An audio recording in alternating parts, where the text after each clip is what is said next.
you were someplace and a guy saw you and said, hey, I can make a star out of you. Basically, yes. What happened is I started doing a local TV. It's called the Crime Stoppers, I'm sorry. And from there, he contacted this woman, the casting director, and he asked her, you know, who I was and how he can get in contact with me. So he did. He got in contact with me and put me in a couple of fashion shows at nightclubs and malls and so on and so forth. And then he mentioned something about a convention here in New York. He said this convention was big, the biggest, and that the biggest agents, the biggest talent scouts, you know, what have you, would be there. So the advantage of your going to this modeling convention would be what? What did he tell you? What were the promises? Somebody might see you. They're going to see you. They're going to want you.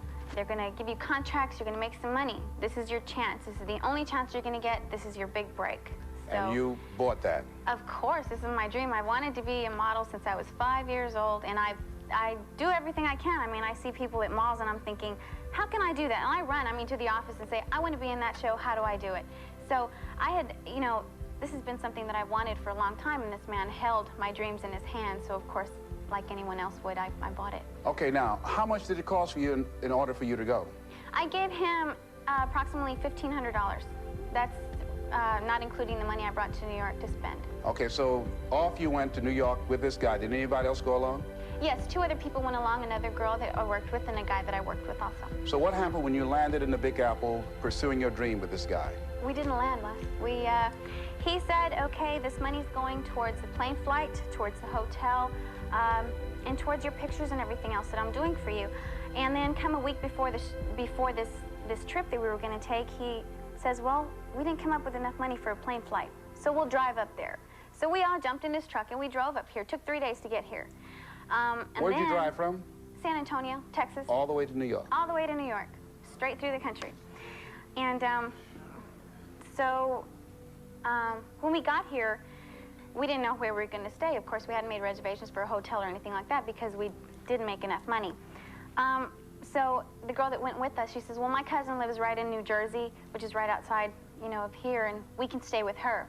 So what happened is we ended up sharing rooms, and the men slept upstairs on the floor, and Patty and I slept, you know, in a room that belonged to one of her kids or something. So what happened when you went to the convention? Well, we went to the convention, and he was lost, about as lost as we were. He said that he knew how to get in. He knew the registration. Registration for each of us was $300. That was part of the $1,500 that we gave him. So he says, well, you're already registered and everything, but darn, I forgot to register. So what we did is the 3 of us gave him $100 each so he could be registered, because going to some place like that, you need an agent to show you around, to show you the ropes, really, to introduce you to people that you might want to meet. Hold it, so he didn't have the money for registration for himself? Right. And you guys chipped in to help him get in? Right. Okay. All right, go ahead on. So what happened then? So, you know, he went in with us, and pretty much what he did is he says, well, I'm in. Here we are. What do you want to do? And we were like, well, of course we want to meet people. We want to be found, you know. And discovered. Discovered, right. Did he know people? Did he have contacts? Not one person. He didn't know anybody. He, really what he said is, we're here, go ahead. You know, here's a program. You know, look at the things that you have to do, and you go. Did you get any contacts out of that? Actually, I met a couple of people, but just by chance, on my way to the bathroom, I was at a payphone and I dropped my portfolio and somebody saw it and wanted to see me. But the biggest thing was it's called a go-see, and it's where all the models get up on the stage and they walk and they take your number and they like you, they call you. The night before, though, he invited us to go out, so we went out and we, you know, just did a little bit of partying, and then the next day, he says, well, you know, I'm just not really in the mood to go. And by the time he had woken me up or we had gotten up, the other 2 people had already gone to this go-see. Okay, but did you get any modeling jobs or any job opportunities as a result of this guy's efforts at the convention? No. Okay, so what happened? You guys had to get back home. How did you get back home if you didn't have money? Well, the 2 other people that went with us, yes. The girl stayed with her cousin. She wanted to stay an extra week, and the other guy had to go to work, so he took a bus home. You know, I had taken about $500 with me, so I still had money left over.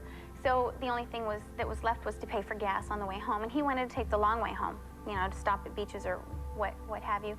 And So did you rent hotel rooms on the way down? no, no, So where did you sleep? You had 3 days to travel. we didn't sleep, really, to tell you the truth.